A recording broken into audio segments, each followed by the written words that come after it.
Ready. Welcome back to this is session 2 of our forgiveness, and let's recap what we looked at in our first one. What is forgiveness? Forgiveness is making 4 promises.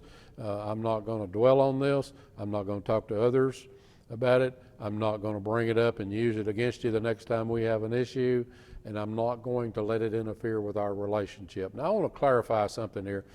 In that last part, we've got to use some common sense. And there are extreme examples. If you've been raped by someone, you definitely need to forgive them, but you stay away from them. So that's an exception to that. If you're don't put yourself in danger with that. But in a marital relationship or in most relationships, that's one of the promises that we make. And then we also looked at you cannot be set at liberty. You cannot be free until you set others at liberty through forgiveness. And then the last point that we made was anger never goes away until it's dealt with. If you've been hurt, if you haven't dealt with it, even though you haven't thought about it in years and years and years, be 50 years ago, but if you were hurt, that anger is still there. Now I want us to look at just the spiritual side of this. This may be strange to you, but this is how I view this, and I believe I'm right. What happens when we don't forgive? So before we get to that, I want to give you some background. Ephesians 6:12 says this. It says, "We wrestle not with flesh and blood, but against principalities and powers and the rulers of the darkness and a host of wickedness in heavenly places." What's he talking about? Well, he's talking about the devil and his demons. Okay? And he says principalities. I don't know if you've ever thought about what a principality is. Now, how I view a principality, it's similar to special teams. We've got special teams in football.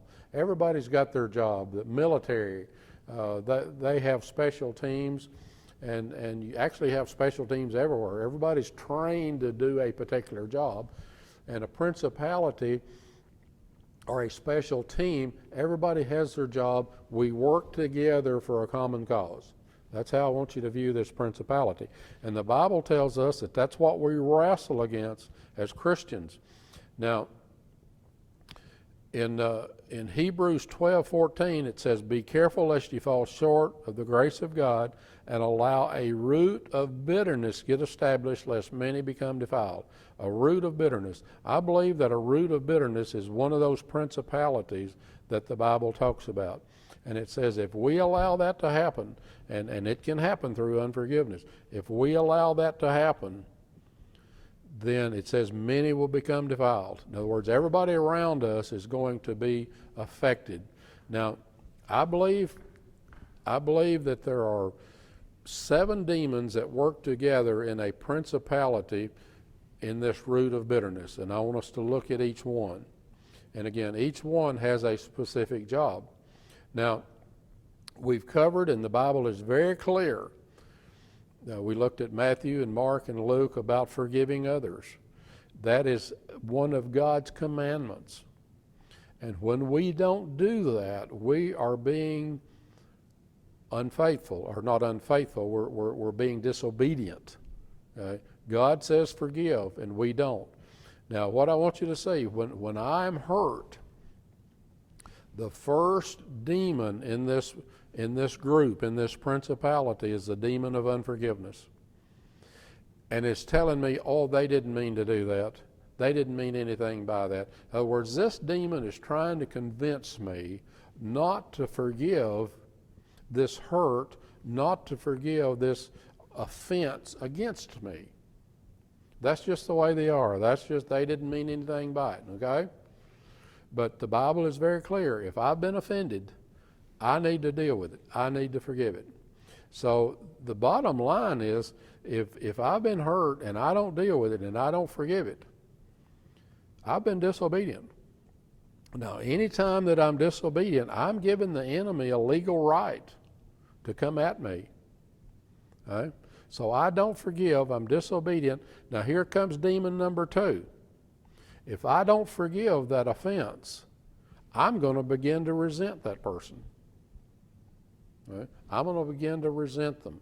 Now, as a born-again believer, as a Christian, if I'm beginning to resent another person, is that not a clue to me that I've got an issue that I need to take care of? Sure it is. Sure it is. But I still don't. Again, what I want you to see here too, these demons are trying to build a hedge around me. They're trying to take me to a particular place, and that particular place is to that root of bitterness. Okay? So I've got this one of unforgiveness still telling me, oh, they didn't mean anything by it, whatever, just let it go.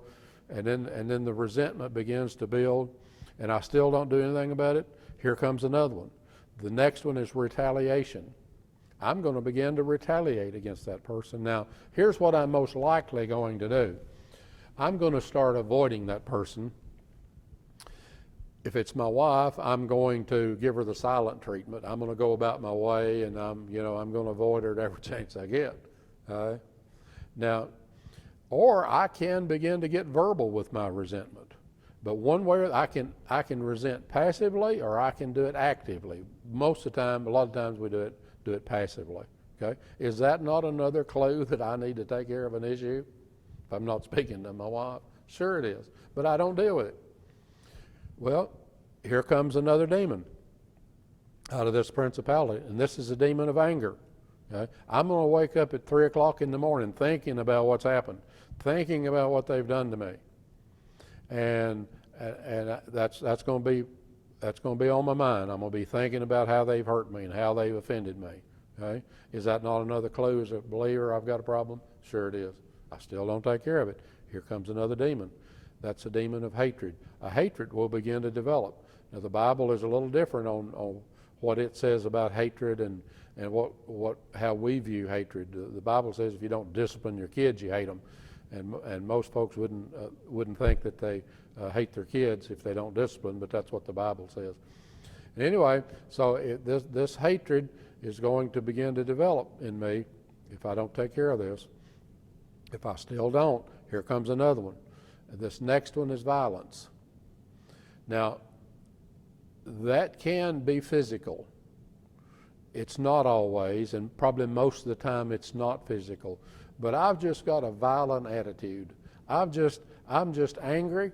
I'm just, if I'm working on something, I may throw a tool down or whatever. I may kick the tire on my car, or just, you know what I mean? I'm just in a bad mood. I'm just angry about this. And again, I'm just violent in my actions. Again, I may not hit anybody, probably won't, but that's, you see what I'm talking about. And then the final root of bitterness, now listen to this, is murder. Now that can be physical, usually not, okay? But we know that some people do kill other people at times.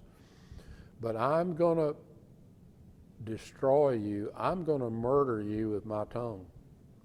I'm going to let you know how you've hurt me. And I'm most likely going to share this with some others.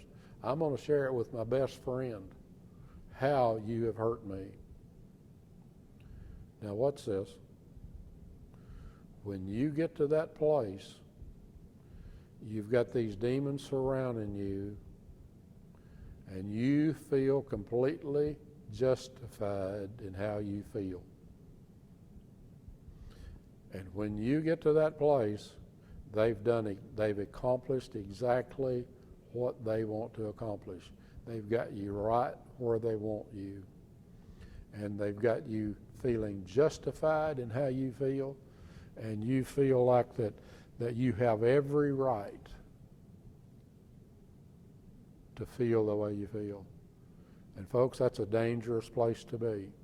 But that's what happens spiritually when we don't forgive. And this is another reason that God stresses forgiveness so very, very much.